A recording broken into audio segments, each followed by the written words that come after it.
The Galactic Council had once laughed when the issue came up. Humans, a primitive race from the edge of the Orion Arm, were just starting to make noise in the cosmos. They had learned space travel a few decades earlier, stumbled into wormhole tech by accident, and had started sending explorers everywhere. Loud, reckless, stubborn, that was how the Council saw them. Not dangerous. Not worth worrying about. So when the debate opened on Earth's future, almost every voice was the same. Enslave them. It was standard policy for species that advanced too quickly without proper authorization. Put them in controlled labor worlds, strip them of their technology, harvest their strengths. Humanity, they believed, would fit neatly into the system like all the others before them. The vote was almost unanimous. 87 council species, all noble, ancient, and proud, clicked their voting stones in favor of subjugation. Only 2 spoke against it, minor species who barely had a say. Their warnings were brushed aside. The humans are unruly, they said. Too violent, too unpredictable. Laughter echoed in the golden halls of the council. No one feared Earth. The fleets left a week later. Black ships darkened the skies over New York, Shanghai, Cairo, London. The people of Earth didn't surrender. They didn't even hesitate. A handful of hours after the first city was fired upon, humanity had responded. First came the missiles, old-fashioned and blunt. Then came the viral attacks, software bombs tearing through the invaders' systems like wildfire. Finally came something no one expected, humanity itself. They had learned more from the stars than anyone thought. Bioengineering, cybernetics, dark matter weaponry. Even before the Council had noticed them, Earth had been building, preparing, fighting among themselves, sure, but always growing sharper, meaner, smarter. War was humanity's oldest teacher, and they had paid attention. When the first alien dropships landed in Detroit, they were ripped apart in minutes. In Africa, entire platoons of Council soldiers disappeared into the jungles, never to be seen again. Tokyo's defense grid overloaded the attackers' shields with a hacking virus embedded inside a simple children's game. Moscow's winter swallowed armored beasts whole. No matter where they landed, the invaders bled. Weeks passed. Months. The Council began to panic. What should have been an easy conquest turned into a nightmare. Every fleet they sent was shredded. Their best generals disappeared. Their war machines, so mighty in every other corner of the galaxy, failed against human ingenuity and rage. Then the unthinkable happened. Humanity launched their own fleet. It wasn't big. It wasn't pretty. Rusted cargo freighters welded into warships, battleships carved out of Earth's mining rigs, old satellites repurposed into kinetic kill weapons. But they moved fast, hit harder and worse. The humans didn't fight fair. They sabotaged Council fleets from the inside. They hacked navigation systems mid-warp. They planted viruses in diplomatic envoys. No one was safe. Now the Council species started seeing their own worlds burned, their own cities bombed from orbit, their own people enslaved. The Council called an emergency meeting. 1,000 voices buzzing and hissing and growling across 1,000 worlds. They wanted answers. They wanted revenge. Above all, they wanted to understand how everything had gone so horribly wrong. But it was too late. As the Council chambers buzzed in chaos, the great doors thundered open. A single human walked in. No armor, no army behind him, just a worn jacket, heavy boots, and a gaze that cut sharper than any weapon. He dropped something at the Council's feet, a piece of wreckage, still smoldering from a downed flagship. Nobody spoke. Nobody moved. The human smiled, a slow, dangerous smile. "You voted to enslave us," he said, voice low and clear. "Now you're the ones on your knees." Nobody dared to move at first. The councilors, proud rulers of 1,000 systems, just sat there frozen in their golden thrones.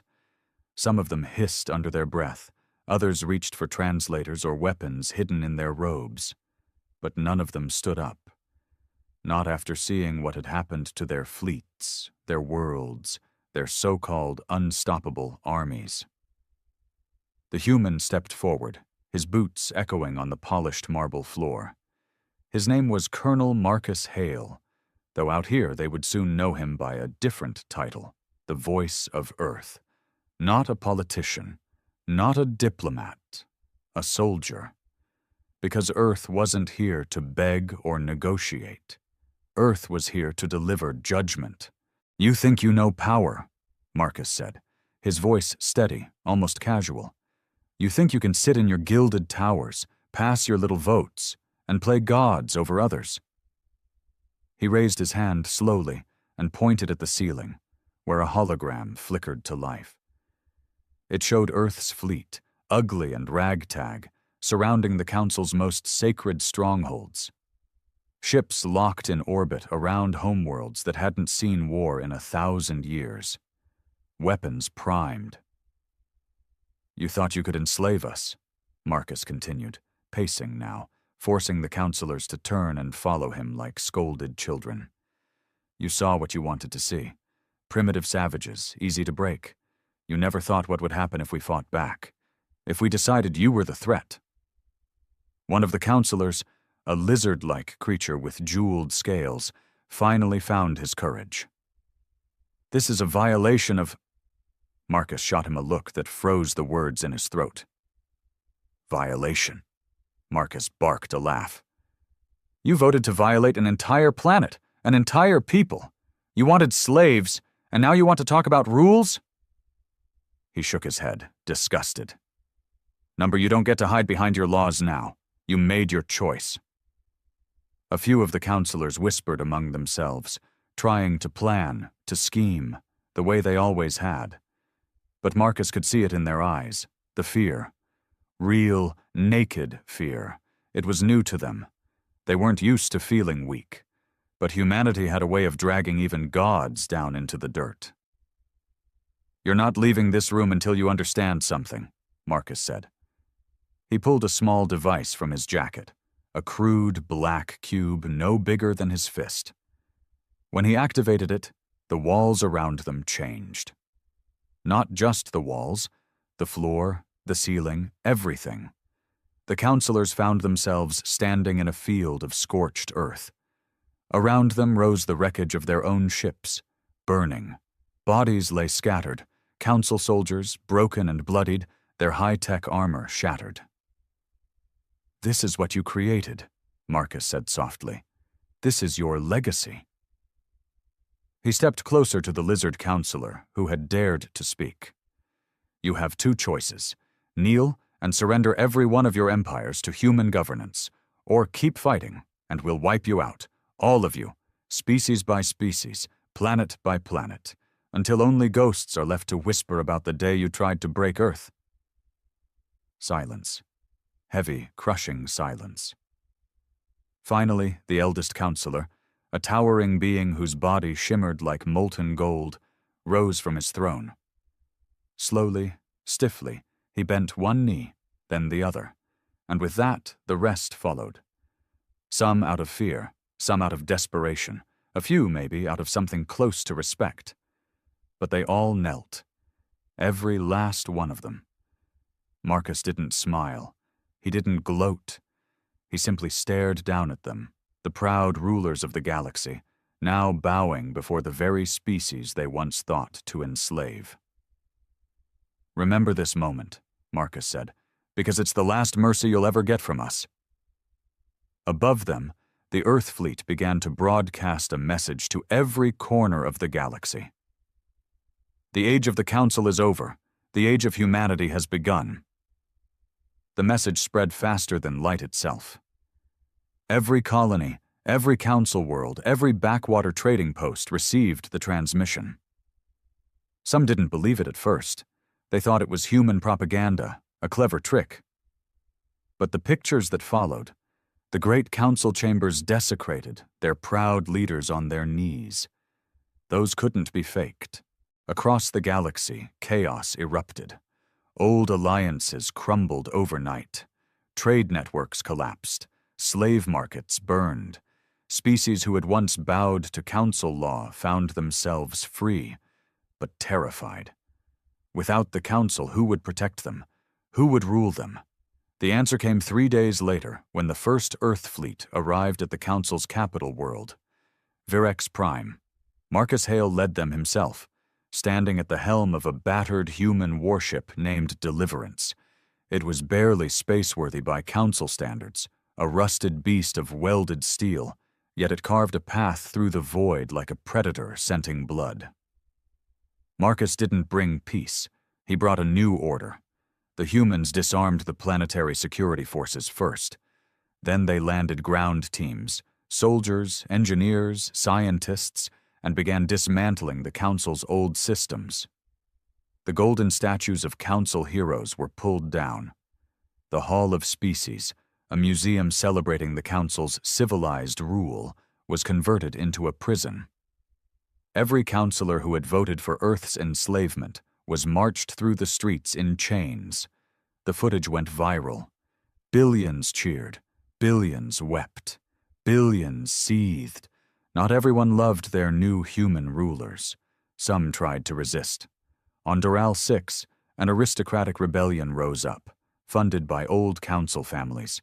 They thought the humans would hesitate, that they'd negotiate, that they'd respect the so-called nobility of the galaxy. They were wrong. Marcus deployed a single unit of Earth's shock marines, men and women who had cut their teeth in the worst wars Earth had ever known. They didn't ask questions. They didn't take prisoners. Within 72 hours, Doral 6 was nothing but smoking ruins. Every rebel leader was executed. Every city that resisted was flattened. Those who surrendered were spared. Barely. The message was clear. You either submit or you burn. Marcus stood atop the ruins of Doral's capital, looking out over the devastation with cold eyes. He didn't feel joy. He didn't feel sorrow. He felt necessity. Earth had been given one chance to rise, and he wasn't about to let it slip through his fingers. We can't afford weakness, he told his second-in-command, Captain Reza Malik. Not now.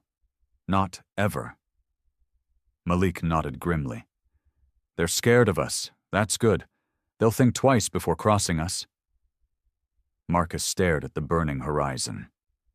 Fear only lasts so long. We need something stronger. What then? Marcus didn't answer right away. He thought about the Council's centuries of rule, about the lies they told to keep themselves in power, about the wars they started just to thin out populations, about the billions they had enslaved, tortured, erased without a second thought. No, humanity wouldn't be that, but they wouldn't be soft either. We build an empire, Marcus said finally. A real one. One where no species can enslave another. One where everyone knows their place. One where humanity leads forever. And so it began. Earth's armies spread across the galaxy like wildfire. They didn't just conquer. They rebuilt. They rewrote laws. They established new governments loyal to humanity. Every planet, every station, every fleet had a human overseer. Resistance was crushed ruthlessly. Cooperation was rewarded with food, medicine, and technology that most species had never dreamed of having access to. It wasn't kindness, it was control. Soon, human children learned about new star systems the way they once learned about continents. Human flags flew on alien worlds. Human words became the language of trade, law, and diplomacy. The old council maps, once covered in colorful patches of alien empires, turned gray, the color of Earth's new dominion. But deep in the shadows of forgotten systems, old grudges festered. Seeds of rebellion took root, and Marcus knew it. He stood once again before the ruins of Virex Prime's great council hall, the banners of Earth snapping in the bitter wind. "We didn't ask for this war," he whispered to himself, "but we're damn sure going to finish it." Above him, the first human-built dreadnoughts, colossal warships the size of cities, drifted into orbit. Earth was no longer a backwater planet.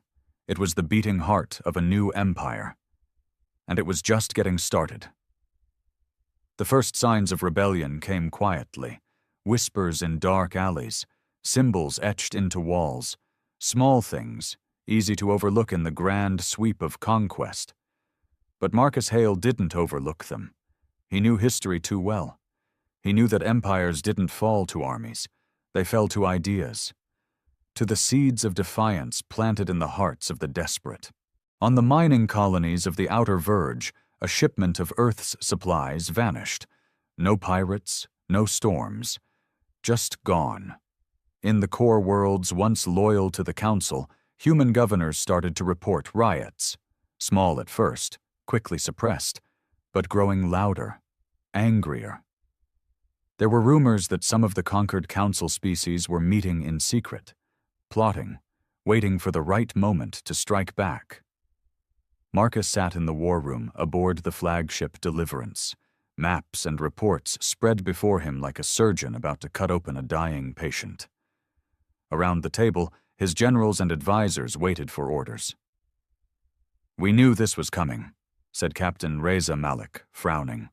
"You can't conquer the galaxy without making enemies." Marcus nodded slowly. "It's not the battles that worry me," he said. "It's the belief. They're starting to believe they can beat us." The room fell silent. That was the real danger. Not weapons, not armies. Hope. Admiral Ortega, an older woman with silver hair and a cybernetic eye, leaned forward.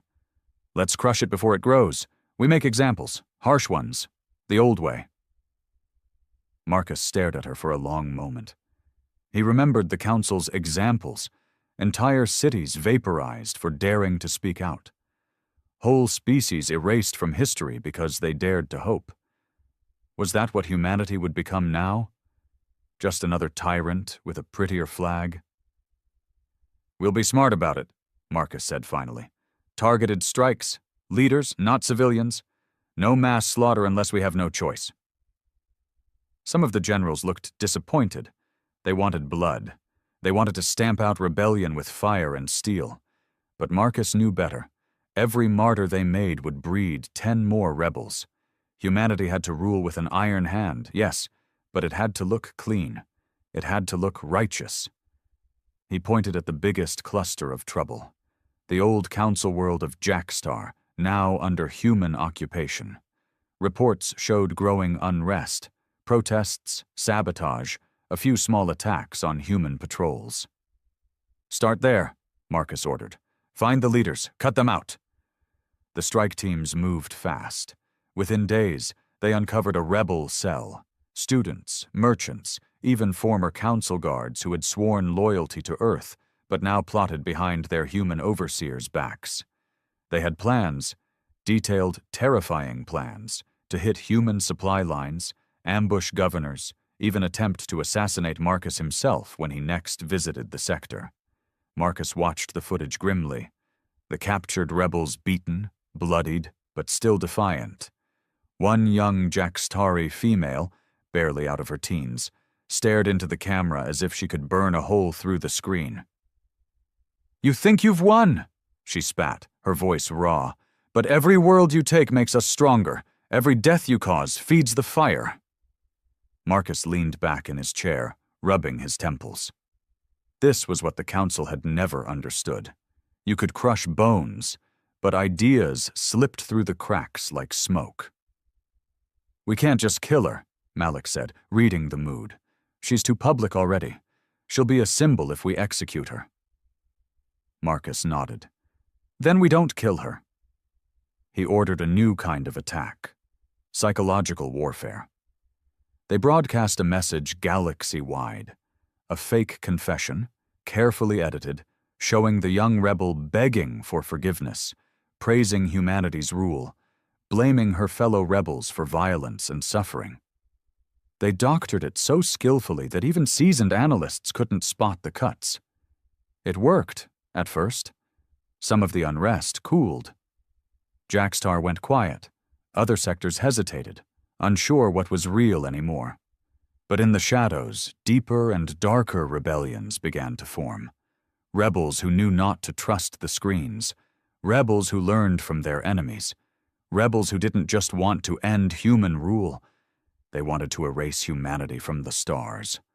Marcus stood on the bridge of the Deliverance as another world flickered into submission below him. He should have felt victorious. He should have felt proud. Instead, he felt something gnawing at the edges of his mind, something cold and inevitable. This wasn't peace. This was just the beginning of a new war, and this time, he wasn't sure Earth would survive it. It started with a whisper. A human governor on the frontier world of Tyran 5 was found dead in his mansion, his body cold and broken, eyes wide in shock. Official reports called it a heart failure, but Marcus knew better. Governors didn't die of heart attacks on fortified worlds, not when they had triple-layered security and round-the-clock surveillance. The real cause surfaced 2 days later. An assassination. Precision work. Clean. Professional. Not the reckless kind of violence that desperate rebels usually managed. No, this was organized, funded, planned. And the worst part? The killers weren't alien. They were human. The report shook Marcus to his core. He sat alone in his quarters aboard the Deliverance, staring at the encrypted file flashing on the tablet before him. Photos of the dead governor, photos of the operatives, all human. Former Earth military, thought to be loyal, now turned traitor. They had called themselves Sons of Terra. Marcus laughed bitterly. Sons of Terra. They weren't fighting for Earth's glory. They were fighting against him. Against the empire he had built with blood and fire. They think I've betrayed humanity, he muttered to himself. They think I'm the tyrant. He couldn't deny the thought stung. When he had started this conquest, it wasn't supposed to be about power. It was about survival, about making sure humanity would never be slaves to anyone, ever again. But somewhere along the line, conquest had become the way of life. Every world captured, every rebellion crushed, every alien race brought to heel. It had changed them. It had changed him. The door chimed. Reza Malik entered without waiting for permission. His uniform was rumpled, his eyes bloodshot. "We've captured one," Malik said, throwing a tablet onto Marcus's desk. "One of the sons." Marcus picked it up. A young man stared back at him, early 20s, sharp features, defiant expression. His name was Ethan Voss, a decorated soldier who had fought at the siege of Orion's Belt, and had been one of Marcus's personal recommendations for the first wave of colonial administrators, betrayed from within. "They're not alone," Malik said grimly. "We think the Sons have spread across half the sectors. Soldiers, engineers, even some governors. They're planning something big, real big." Marcus leaned back, the leather of his chair creaking. "How long?" "Days. Maybe a week before they act. Less if they realize we're onto them." Marcus drummed his fingers on the desk. He couldn't fight a two-front war.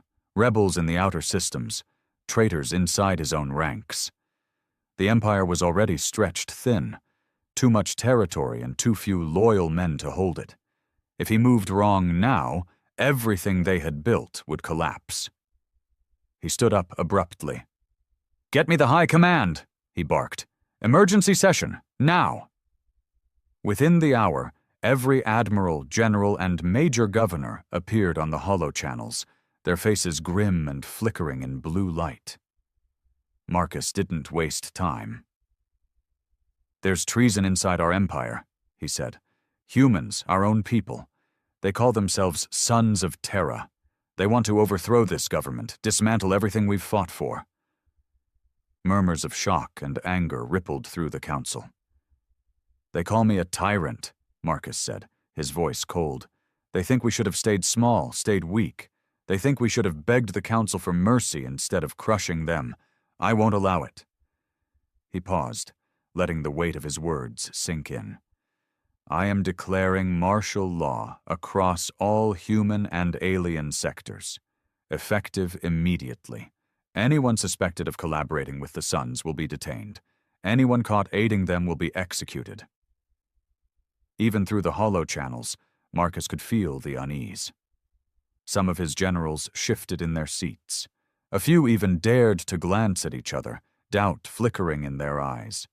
He crushed it before it could grow. "If you are not with me," he said, his voice rising like a hammer, "you are against Earth, and Earth does not forgive traitors." He ended the call without waiting for questions. Malik approached him cautiously afterward. "Sir, martial law across the entire empire? That's a lot of ground to cover, a lot of people to watch." Marcus stared out the viewport, the stars cold and distant. "Then we better get started. Because if humanity was going to survive the storm that was coming, it wouldn't be through hope. It would be through absolute, unrelenting control." And Marcus Hale was ready to pay the price, no matter how much blood it cost. The rebellion didn't start with explosions. It started with silence. Across dozens of human-controlled worlds, communication lines went dead. Patrols failed to check in. Supply ships vanished without a trace. It was as if someone had pulled the nerves out of the Empire's body, leaving it twitching, blind and deaf. Marcus Hale stood in the command center of deliverance, staring at the blank screens, feeling the walls of his empire cracking under his feet. "They're cutting us off," Malik said, grim-faced beside him. "World by world, they're isolating the core." Marcus nodded, his jaw tight. He wasn't surprised anymore. The Sons of Terra had learned well. They weren't trying to beat him in open battle. They were bleeding him from within, letting the Empire rot until it crumbled under its own weight. "Order all fleet commanders to regroup at Earth," Marcus snapped. "Pull everyone back. We hold the core worlds at any cost." Malik hesitated. "Sir, that leaves the outer colonies undefended." "They're already lost," Marcus said bitterly. "We save what we can." The order went out, but it was already too late in some places. On Jackstar, human garrisons were overwhelmed. Footage streamed in of captured soldiers paraded through the streets, jeered by alien crowds and human rebels alike.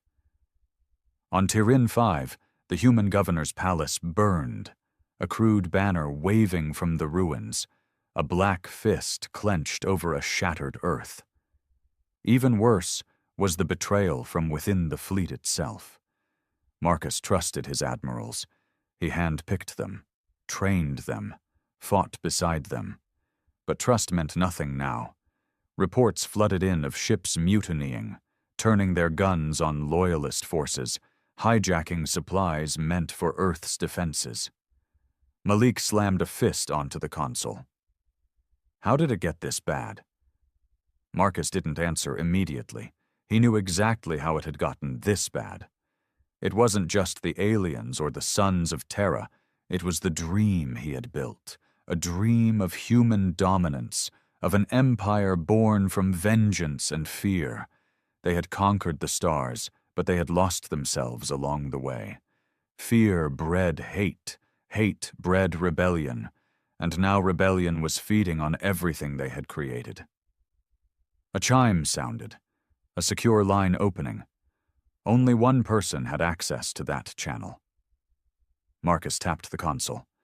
Admiral Ortega's face appeared, blood running from a cut above her eyebrow, smoke billowing behind her. "Sir," she started, coughing. "The fleet at Rigel's Reach. It's gone. Betrayed from inside. They're coming for Earth. They're moving fast." Marcus leaned in. "How many?" Ortega's face twisted. "Too many." The line cut out with a sharp buzz. Marcus stared at the black screen, his reflection flickering back at him. In that moment, he didn't see a savior of humanity. He didn't see a conqueror. He saw a man standing at the edge of a grave he had dug with his own hands. "We have to prepare for siege," Malik said quietly. "Fortify Earth's orbit. Evacuate non-combatants." Marcus shook his head. "No evacuation. No retreat." "But sir," Marcus turned to him, eyes blazing. "If Earth falls, it's over. The Empire dies with it." Malik swallowed, then saluted. Understood. Across Earth, alarms blared. The cities, glittering monuments of human pride, turned into fortresses overnight. Orbital cannons primed. Shield arrays crackled to life. Every man, woman, and child old enough to hold a weapon was drafted into the militia. Marcus addressed them all in a broadcast that lit up every screen on the planet. "This is the final hour," he said. "The traitors come for us, fueled by lies and weakness. They want to tear down everything we have built, everything we have fought for. They want Earth on its knees again." He leaned closer to the camera, his voice dropping to a cold whisper. "We will show them the price of betrayal. We will show them the strength of humanity." He ended the broadcast, the screen fading to black. For a moment, there was a heavy silence across Earth. Then a roar, from the cities to the mountains, from the seas to the skies. A roar of defiance, of fury. Earth would not go quietly. Marcus stood on the balcony of the Central Command Tower, watching the stars. Somewhere out there, the rebel fleet was coming. His enemies, once friends. His people, now divided. The first shots of the final war were about to be fired, and Marcus Hale was ready to meet them with fire and blood. The night sky above Earth lit up long before the rebel ships broke through orbit. From the ground, it looked almost beautiful. Streaks of burning light, flashes of color as debris rained down. But there was nothing beautiful about what was coming. The sons of Terra had gathered every ship, every gun, every piece of stolen technology they could find. Their fleet was a black tide, blotting out the stars. Marcus Hale stood at the heart of Earth's defense network, in the command tower known as Fortress 1. The walls shook as the first orbital strikes hammered the planetary shields. Officers barked orders, screens flashed red warnings, and somewhere far below, sirens howled like the planet itself was screaming. "Shield integrity at 72%, Malik reported, his voice tight. Marcus didn't flinch. "Hold them!" The rebel fleet came in waves. First, the heavy cruisers, pounding the shields with brute force. Then the boarding craft, sleek and fast, slipping past defenses to land troops in the cities. Earth's defenses fought back with everything they had. Railguns the size of skyscrapers, plasma batteries tearing through space, swarms of fighter drones buzzing like angry bees. But it wasn't enough. No matter how many rebel ships they destroyed, more kept coming, like locusts, endless and hungry. Marcus knew this wasn't just about strategy anymore. This was hatred, pure and simple. The Sons didn't just want to defeat Earth. They wanted to wipe it clean. A comms officer turned to Marcus, pale-faced. "They've broken through at Sector 9.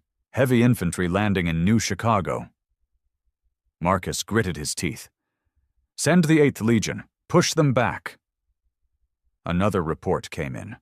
Enemy troops breaching in Europe, riots in the underground bunkers, civilian panic in Asia. It was everywhere. The empire Marcus had built was bleeding from 1,000 wounds. He grabbed a rifle from a nearby weapons rack, checking the magazine with practiced hands. "Malik," he said, tossing the second-in-command a sidearm, "we're not sitting here while they tear our world apart." Malik grinned despite the chaos.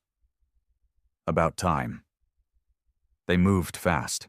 Dropships took them to the front lines. The ruins of New Chicago, now a battleground of twisted steel and shattered glass. Rebel soldiers moved through the streets in tight squads, their weapons brutal, their armor scavenged from 100 fallen worlds. And leading them were humans, faces Marcus recognized from recruitment files, men and women who had once sworn loyalty to Earth. There was no time for speeches. Marcus waded into the fight without hesitation, rifle barking, every shot a burst of rage. Around him, Earth's defenders fought with savage desperation. Militia units, battered soldiers, even civilians, all throwing themselves at the enemy with a ferocity that made Marcus's chest ache with pride and sorrow at the same time. The battle was chaos. Explosions ripped through buildings.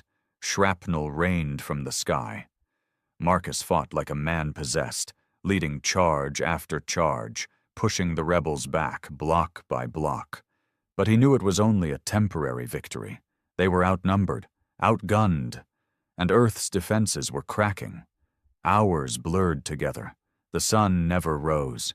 The sky stayed black and burning. By the time Marcus stumbled back to Fortress 1, bloodied and exhausted, the news was worse. Malik met him at the gates, his uniform torn, his face grim. "They've breached the southern perimeter," he said. "They're inside the city." Marcus wiped blood from his forehead. "How long do we have?" Malik hesitated. "Hours. Maybe less." Marcus nodded slowly. He had expected this. He had fought to delay it. But in the end, Earth was losing. He climbed the steps to the command balcony one last time, staring out over the ruined city. Fires burned in every direction. The air was thick with smoke and death. In the distance, he could see the rebel banners rising, black fists on shattered globes. He raised the old rifle in his hand and slammed it down on the balcony rail. "We are not done," he growled. His voice, hoarse but defiant, carried across the plaza where the last defenders gathered. "You hear me?" he shouted. "We fight to the last breath, to the last man. We are Earth, and we will never kneel again." A roar answered him, broken, battered but fierce. Marcus knew he would die here. That much was certain. But he would not die silent. He would not die easy. If Earth was going to fall, it would fall in fire, with every last soul screaming defiance into the void. The final battle had begun, and Marcus Hale, the man who had once conquered the stars, would meet it with bloodied fists and a heart full of rage. The last stand wasn't glorious, it wasn't clean, and it wasn't noble. It was a raw, desperate brawl for every block, every street, every crumbling tower that still stood above the burning remains of New Chicago. The defenders of Earth, soldiers, civilians, even wounded children clutching scavenged rifles, fought because they had no other choice. Marcus Hale was in the thick of it. His uniform was torn, the once proud insignia of Earth's empire scorched away by plasma fire. His rifle had long since run dry, and now he fought with a scavenged blade torn from a fallen enemy, each swing fueled by fury and heartbreak. The Sons of Terra poured through the breaches like a living wave, their black banners snapping in the smoke-choked wind. They shouted slogans about freedom, about redemption, about saving humanity from itself. Marcus heard none of it. All he heard was the roar of battle and the pounding of his own blood in his ears. Malik fought beside him, bleeding from a dozen wounds but still standing. They didn't speak anymore. Words were useless now. Their bond was the kind forged only in the fire of hopeless wars. A glance, a nod, a shared grimace that meant, "We fight until we fall." Hours dragged on. The line collapsed and reformed a dozen times. Every alley, every ruined square became a killing ground.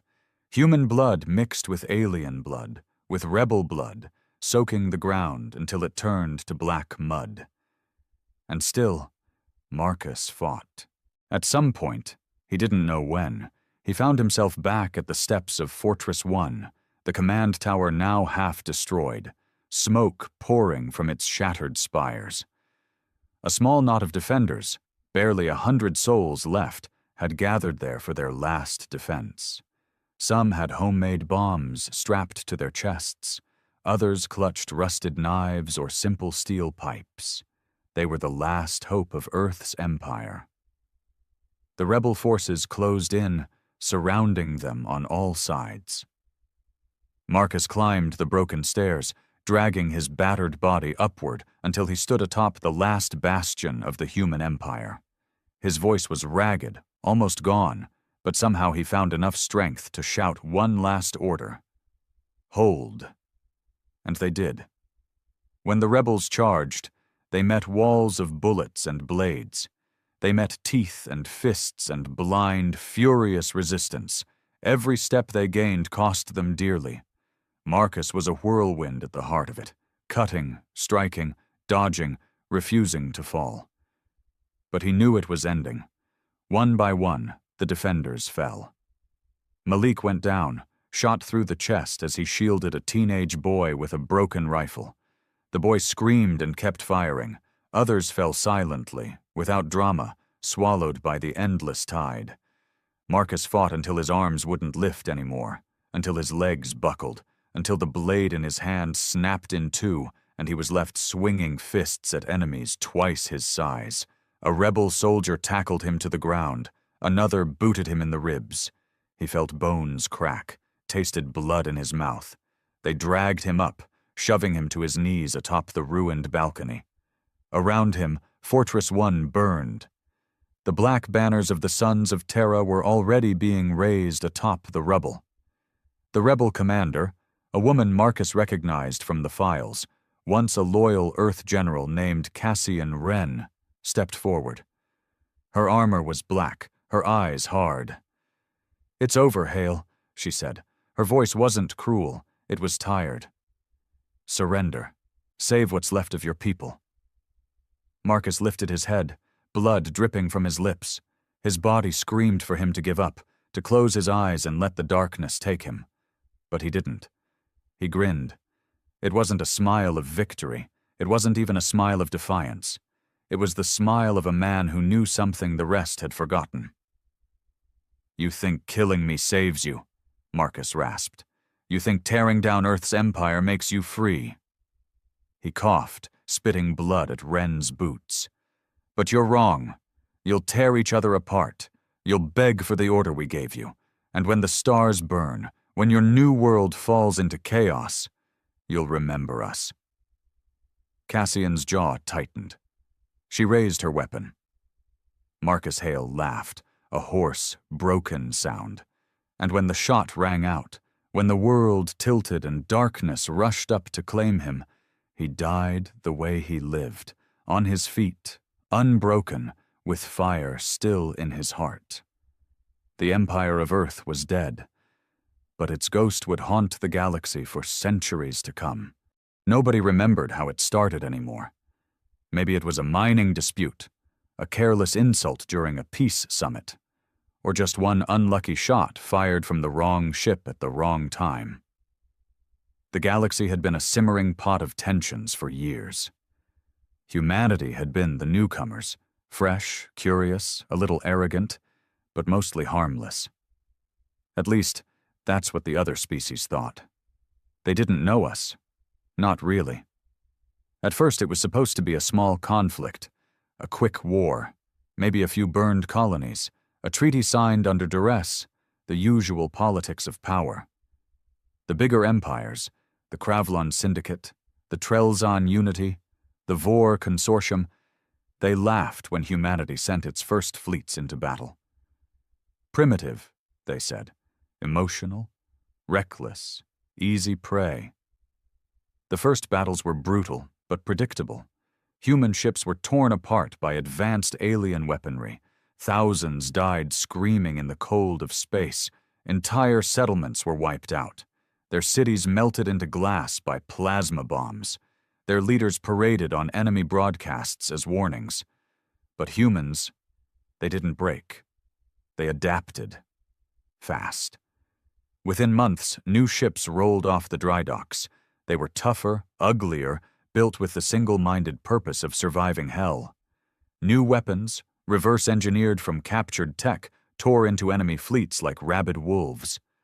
And something darker happened too. Something the galaxy wasn't ready for. The rules of war, the old codes of honor that every other species obeyed, humanity shattered them like brittle glass. No mercy, no surrender. Every battle ended with the same brutal message. If you cross us, we will erase you. Human soldiers became nightmares whispered in alien tongues. They called them Deathborn, Flesh Reapers, World Breakers.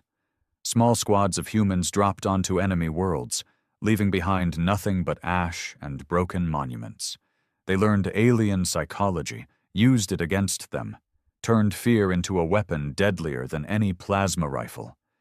There was no peace offering, no ceasefire negotiations. Humanity didn't want forgiveness. They wanted fear, and they got it. Children across the galaxy cried at night, not from tales of monsters hiding under the bed, but of humans slipping through the cracks in the walls. But it wasn't enough. No, not yet. Humanity had lost too much to stop now. They weren't just fighting for survival anymore. They were fighting for something worse. Revenge. In the burned-out ruins of New Saigon, under a sky still bleeding from orbital bombardments, General Elena Merrick stood before the shattered remains of her homeworld. Her skin was cut from shrapnel. Her armor was dented and bloody. Her voice, when she spoke to the scattered remnants of Earth's military, was low and full of something far colder than rage. "They thought we were soft," she said. "They thought we would kneel. They were wrong." The crowd, a battered legion of survivors, listened in silence. The wind carried the stench of death across the cratered ground. "We will not rebuild," Elena said, eyes burning like twin stars. "We will not forgive. From this day forward, we are not the dreamers. We are not the lost children of a dying world. We are the nightmare. We are the extinction they begged for." And the galaxy would never forget what came next. The campaign that followed was called many things by historians: the Great Purge, the Age of Fire, humanity's reckoning. But to those who lived it, it was simply terror in its purest form.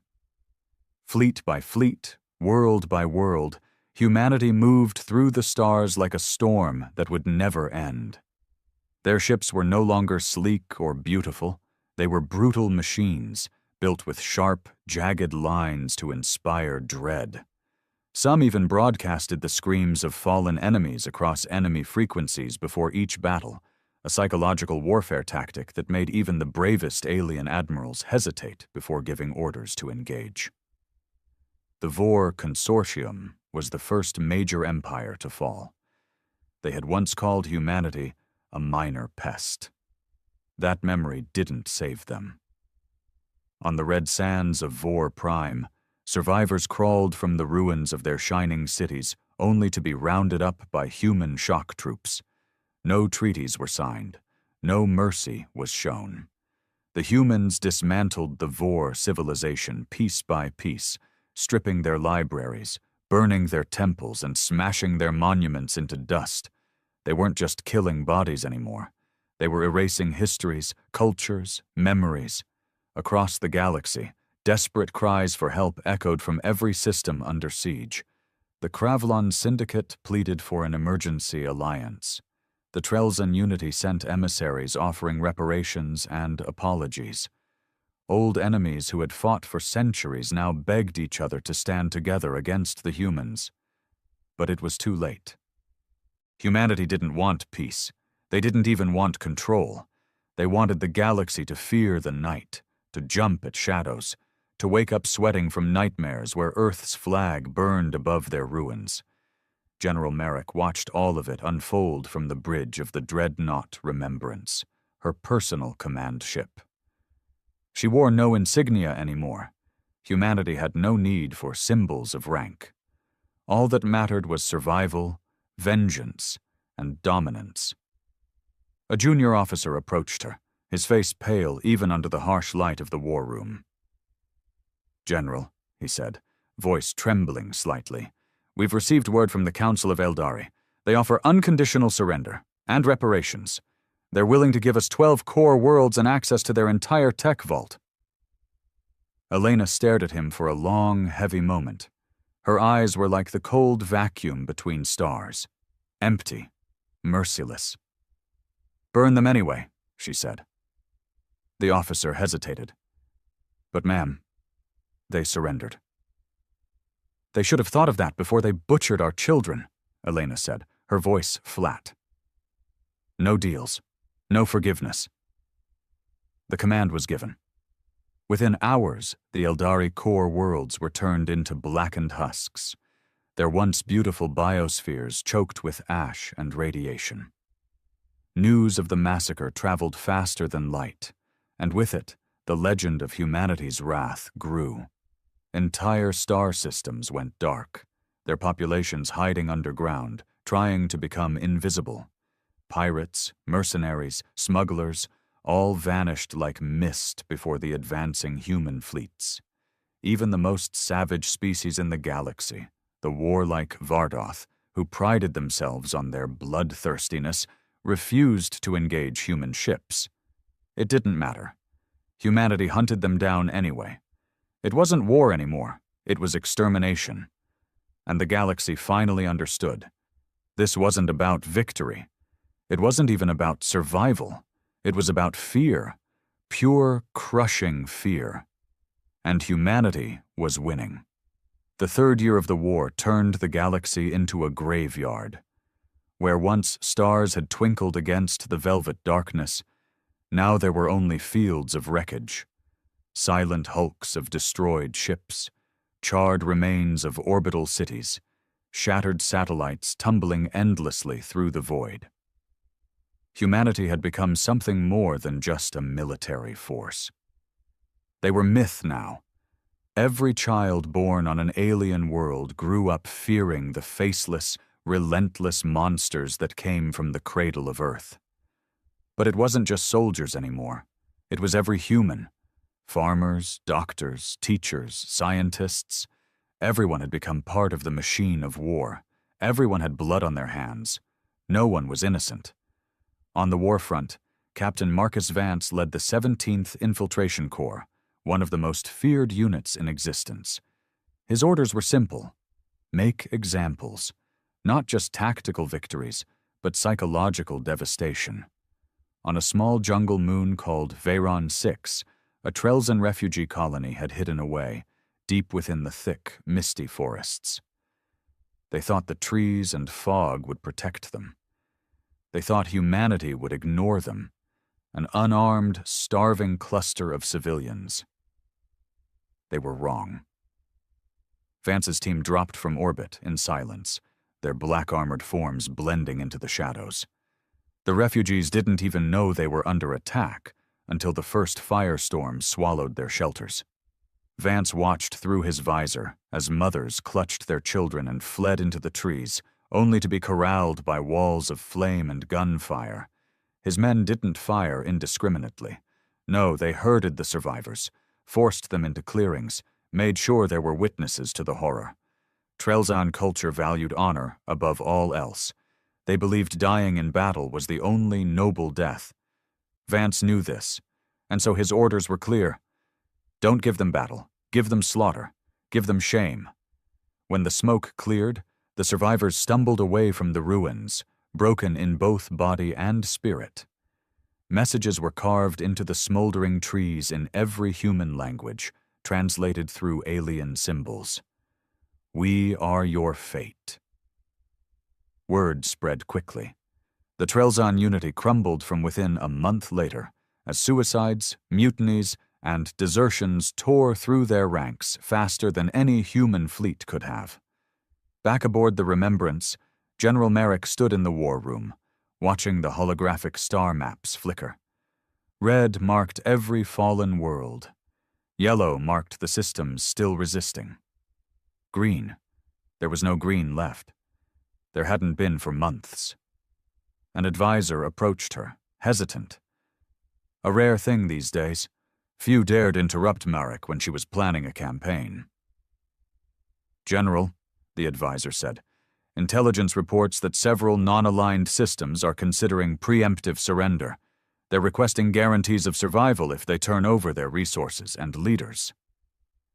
Merrick turned, a slow, deliberate motion that made the younger officer step back instinctively. "Guarantees?" she echoed, voice dripping with scorn. "Where were their guarantees when Earth's colonies burned, when our children screamed into the void?" She leaned closer, voice dropping to a deadly whisper. "Tell them no deals, no treaties. They can run, they can hide, it doesn't matter. Humanity remembers." The advisor nodded quickly and fled, leaving Merrick alone with her maps and her ghosts. Outside, in the cold blackness of space, humanity's fleets grew ever larger, fueled by salvaged alien technology and the iron will of a species betrayed. They didn't build monuments to their fallen. They didn't sing songs of heroism or victory. They built war machines. They forged nightmares.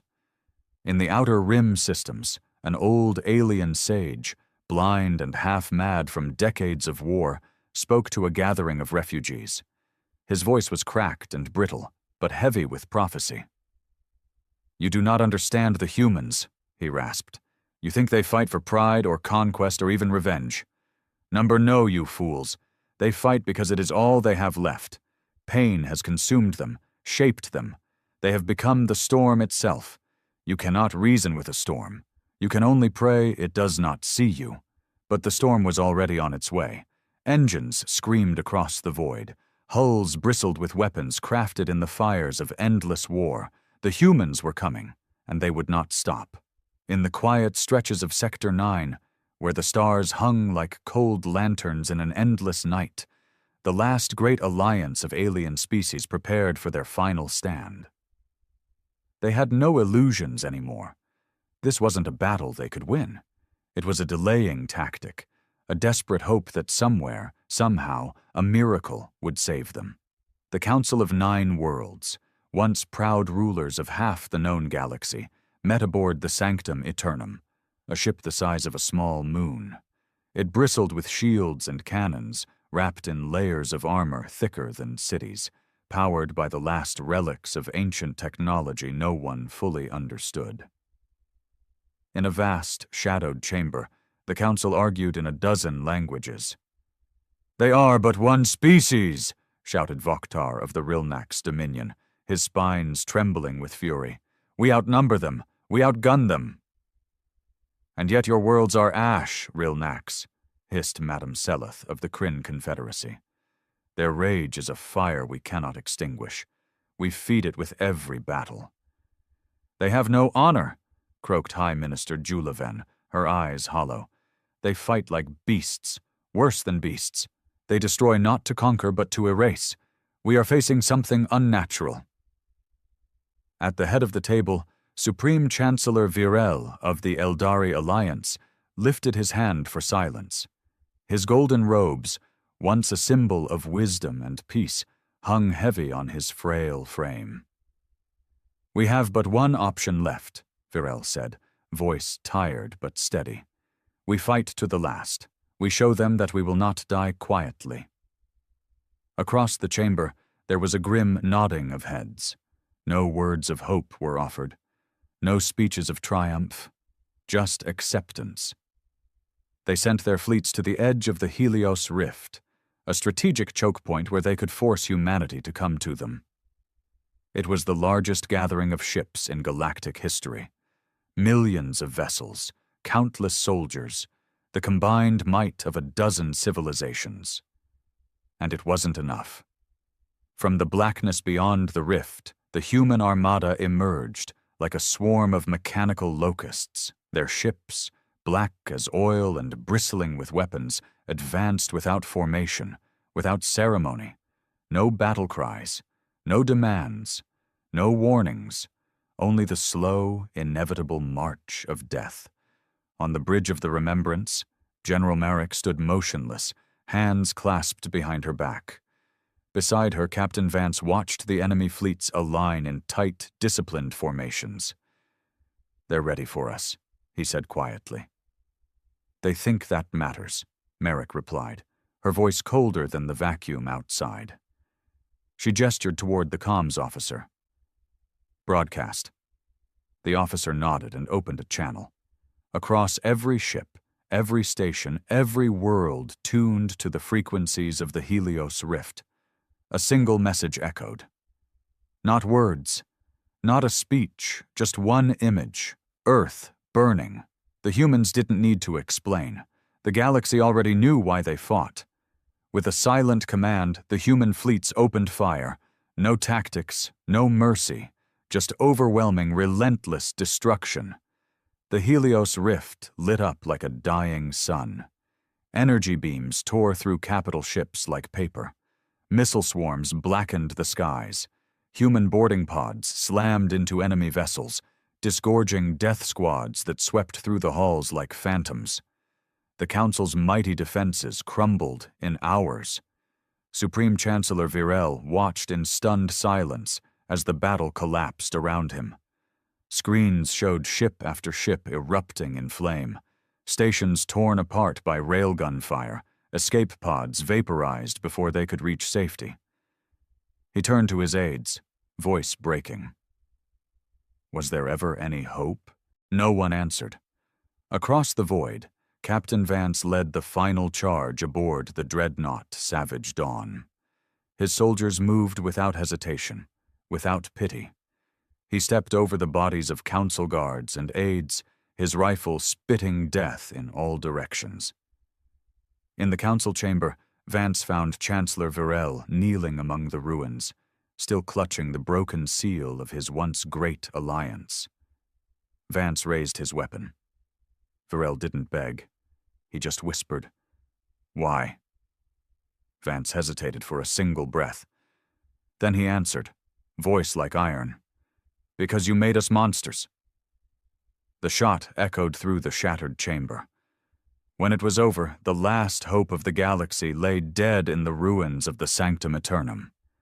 And humanity moved on, leaving only silence in their wake. In the aftermath of the Helios Rift massacre, there was no more resistance, no fleets, no alliances, no treaties whispered in the darkness. What few scattered colonies and strongholds remained hid themselves beneath oceans, inside mountains, or deep underground, hoping to be overlooked, forgotten. But humanity didn't forget. They hunted. Entire star systems were quarantined and burned. Planets that showed signs of alien habitation were scoured from orbit. There were no speeches, no demands for tribute, no banners of conquest raised. Humanity wasn't interested in ruling anyone. They didn't want to govern an empire. They wanted silence. Absolute, permanent silence. Captain Marcus Vance, now promoted to general after the fall of the Council, led Operation Clanesweep, a campaign to erase the last pockets of organized alien life. On board the assault carrier, Black Mercy, he watched from the observation deck as firestorms consumed the lush jungles of Edras IV. Once a vibrant world, filled with towering blue forests and shimmering lakes, Edras IV had been home to millions of peaceful Arvani. They had tried to surrender, even offered humans entire continents in exchange for mercy. It didn't matter. Vance didn't feel anger anymore as he watched their world die. He didn't feel anything at all. The fires reflected in his deadened eyes, and all he could think was, they would have done the same to us if they could. The humans had convinced themselves of that long ago. It made the extermination easier. It made the nightmares quieter at night. On the bridge of the Remembrance, General Elena Marique stood before a wall of tactical reports, her mind working faster than any computer. She had built this campaign from the ashes of Earth, forged it into the purest expression of humanity's fury. And now, standing on the edge of total galactic silence, she should have felt triumph. Instead, she felt hollow. An aide approached cautiously, holding a data slate. "General," he said softly, The Zolari Enclave has sent a plea for negotiations. They're offering full surrender. And reparations. Merrick didn't look at him. She didn't even blink. "Send a response," she said. "Yes, ma'am. What should we—" 2 words. The aide swallowed. "Which words?" Merrick turned her gaze on him, her eyes colder than the vacuum of space. "No survivors." The aide fled to carry out the order. In the depths of human space, Earth itself had changed beyond recognition. It was no longer the blue marble that poets once sang about. Massive shipyards floated in orbit like mechanical tumors. The surface had been stripped for resources, rebuilt into vast cities of black steel and concrete, bristling with gun emplacements and shield generators. There were no more parks, no more theaters, no more dreams of peace, only preparation for the next war, the next threat, real or imagined. Back on the Black Mercy, Vance walked through the corridors lined with soldiers. Each one wore the same dead stare, the same empty pride. They passed murals not of heroes or victories, but of the fallen. Images of Earth's burning colonies, of craters where cities once stood, of monuments to betrayal. The humans didn't glorify what they had become. They didn't lie to themselves. They knew. And they accepted it. In one quiet corner of the ship, a group of new recruits sat, watching an old video loop from before the war. It showed Earth as it once was. Blue skies, green forests, laughter, music, things they would never see except on screens. A boy, no older than 18, asked his sergeant, "Was it really like that?" The sergeant, a veteran with scars down half his face, stared at the screen for a long time. When he finally answered, his voice was rough and low. "It was," he said, "before they took it from us." The boy looked back at the screen, and for a moment there was a flicker of something in his eyes. Grief, maybe. Longing, hope. But it faded quickly, smothered by the same grim determination that filled all of humanity now. Hope was dangerous. Hope could get you killed. Better to be the nightmare. Better to be the storm. Across the galaxy, systems continued to go dark, one after another, like candles snuffed out by a merciless wind. There were no more cries for help. No more desperate messages across the stars. Only silence. And humanity ruled that silence with an iron grip. The galaxy had never been quieter. Where once there had been bustling trade routes, flashing beacons of communication, and vibrant cities on 1,000 worlds, now there was only empty space and abandoned ruins. Humanity had won. They had crushed every enemy, silenced every voice, buried every history but their own. But victory tasted like ash. On board the Remembrance, General Merrick sat alone in her private chamber, staring at a hologram flickering weakly above her desk. It was an old image, an Earth sunrise, golden light spilling over a field of wildflowers. A place that didn't exist anymore. Sometimes she wondered if it had ever been real at all, or if it was just a fantasy they'd invented to justify everything they had done. A knock came at her door. She didn't answer, but it opened anyway. Captain Vance entered, his armor scuffed from the latest campaign, his expression grim as always. "We have a problem," he said without preamble. Merrick didn't look up. "Another pocket of survivors?" "No," Vance said. "Something else." He activated a small device, and the hologram shifted. It showed a planet on the far edge of the Perseus Arm, unnamed, officially abandoned. No settlements, no known alien presence. And yet, sensor logs showed movement, structures, life signs, human life signs. Merrick's brows knitted together. "Explain." Vance hesitated. "They're defectors," he said finally. "Refugees from Earth. Dissidents. They abandoned the war effort years ago, went dark. Built their own colony out here, off the grid." Merrick's mouth tightened into a hard line. "Dissidents. traitors, people who had run from humanity's final stand because they couldn't stomach the blood it demanded. "How many?" she asked. "Couple thousand, maybe more," Vance said. "They've established farms, schools, a real community. No military presence. They don't even have orbital defenses."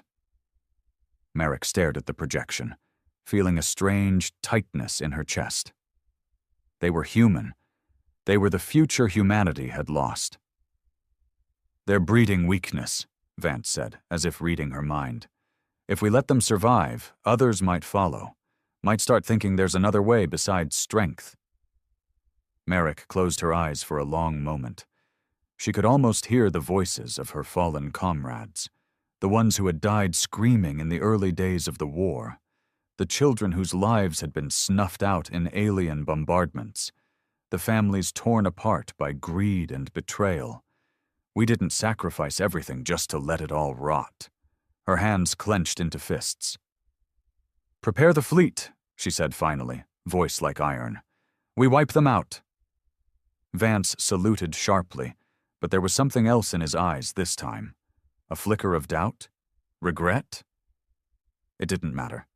Doubt had no place here. As Vance left, Merrick turned back to the hologram of Earth's sunrise. She stared at it for a long time, feeling something deep inside her twist and break. They would never see it again, she realized. The humanity that had loved, dreamed, built beautiful things, that humanity was dead. All that remained was the monster. 2 days later, the Remembrance arrived in orbit over the rogue colony. The settlers had no ships, no weapons capable of piercing the human fleet's shields. Their only defense was a pathetic old communication array, broadcasting a simple message on all frequencies. "We are your brothers and sisters. We only seek peace." Merrick listened to it once, then ordered the bombardment. The sky turned red over the rogue colony as kinetic strikes rained down like the wrath of forgotten gods. Forests ignited into walls of flame. Rivers boiled dry. Buildings shattered like glass under the relentless assault. In a control center deep within the colony, a small group of civilians huddled together, clutching each other as the world collapsed around them. There were no soldiers among them, no weapons raised in defiance, only terrified mothers shielding their children, elders praying in a dozen dead languages, young faces pressed against cold stone floors, waiting for the end. And the humans above, once protectors, now executioners, delivered it without hesitation. When the smoke cleared and the last screams faded, there was nothing left but blackened earth and molten ruins. No songs, no memorials, no witnesses. Humanity had turned its own future into a graveyard. And deep inside the Remembrance, in the silence of her private chamber, General Elena Merrick sat before the flickering image of a long-dead Earth, and for the first time in years, she wept. Not for the enemy, not for the dead, but for the monstrous thing she and all of humanity had become, and the terrible truth that there was no way back. The galaxy, once vibrant with countless cultures and histories, now drifted as little more than a collection of tombstones under cold stars. Humanity had wiped the board clean. No more alien empires, no more challengers, no more enemies. But victory had left them hollow. Without wars to fight, the fleets began turning inward. Old divisions, long buried under the shared rage of survival, began to crack open again. Different admirals, different factions, each with their own vision for what humanity should become, now that the galaxy lay in ruins at their feet. On board the Remembrance, General Elena Merrick convened her final council, a gathering of the surviving military leaders who had guided humanity through its darkest hours. They met in the Grand Atrium, a room once filled with the banners of Earth's nations. Now only black flags hung, stained with soot and ash. Around the massive steel table, grim-faced men and women argued. "We can rebuild," said Admiral Holt, pounding a gauntleted fist against the table. "We have the knowledge, the tech. We can bring back civilization." "Rebuild what?" snapped Commodore Tessa Vryn. "There's no one left to trade with. No culture left to integrate. We are alone. We will rot here unless we keep moving. Keep fighting." "Fighting who?" Holt shot back. "We killed them all." Across the room, another general muttered, "Then maybe we turn the guns on each other." The words hung heavy in the air. General Merrick sat silently at the head of the table, listening, watching, measuring the weight of their words. They were soldiers, bred and broken by endless war. None of them remembered how to live without it. Neither did she. Vance stood quietly beside her, arms crossed. He didn't speak.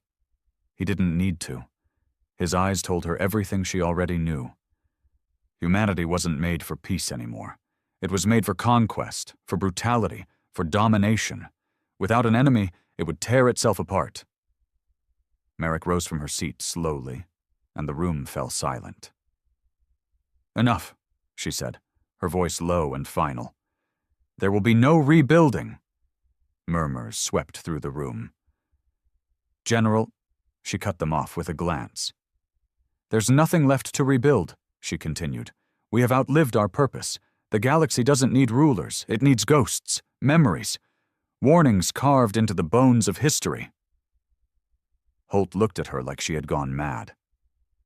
"You want us to just disappear?" "I want humanity to remain what we have become," Merrick said. "A nightmare, a legend, a force whispered about by those who dare rise from the ashes." Vance finally spoke. "We keep the fleets moving. No homeworld, no empire, only stories, only fear." It was a mad plan, a suicidal plan, but somehow in their broken hearts, the Council knew it was the only one that made sense. They were not builders anymore. They were destroyers, and destroyers had no place in a peaceful galaxy.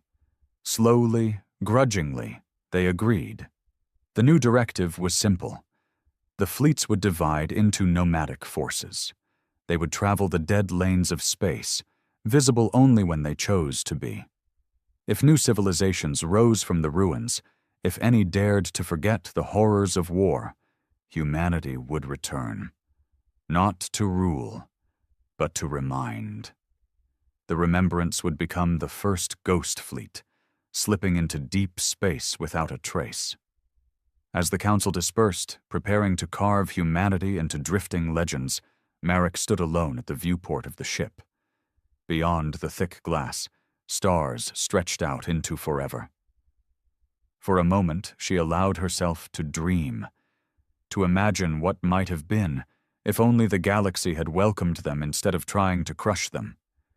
If only humanity hadn't been forced to become the very thing it had once feared. A faint buzz broke the silence, a new message on her console. She opened it without thinking. It was from one of the surviving scientists back on Earth, what was left of Earth, anyway. An anomaly detected, far beyond known space. Signals too structured to be natural. Something alive. Merrick stared at the report, her heart cold and steady. Perhaps humanity's nightmare wasn't done after all. Perhaps the galaxy still had one last enemy left to find. She turned from the viewport, her cape brushing the cold steel floor, and issued a single command. Plot a course. In the silent, endless dark, humanity's ghosts stirred once more, hungering for one final war. The engines of the Remembrance roared to life, shaking the very bones of the ancient ship as it prepared to plunge into the unknown. Around it, the newly formed ghost fleets readied themselves, massive hulks painted black to blend into the dark between stars. There were no banners, no broadcasts of power or dominance. Humanity was moving like a whisper this time, a cold, relentless breath against the neck of whatever awaited them beyond the rim. In the command deck, General Elena Marique stood with Captain Vance, staring at the star map as it plotted a path into uncharted space. A thick patch of darkness, where even the most advanced sensors had failed to penetrate, stretched ahead of them like a waiting maw. The anomaly had not sent a greeting. It had not sent a threat. It had simply signaled. And that was enough. Merrick clenched her hands behind her back, feeling the familiar stirrings of purpose, the only purpose they had left. Vance leaned toward her, voice low. What if it's nothing? Just cosmic noise? Merrick's lips curled into a thin, humorless smile. Then we leave our mark anyway. He didn't argue. There was nothing left to argue about. As the fleets moved out, leaving behind the scorched remains of known space, a quiet tension settled over the human forces. These were not the vibrant, reckless soldiers who had first sailed into galactic war years ago. These were hardened relics, living weapons, men and women who had burned away everything soft inside themselves. They carried no flags. They sang no songs. They carried only fire.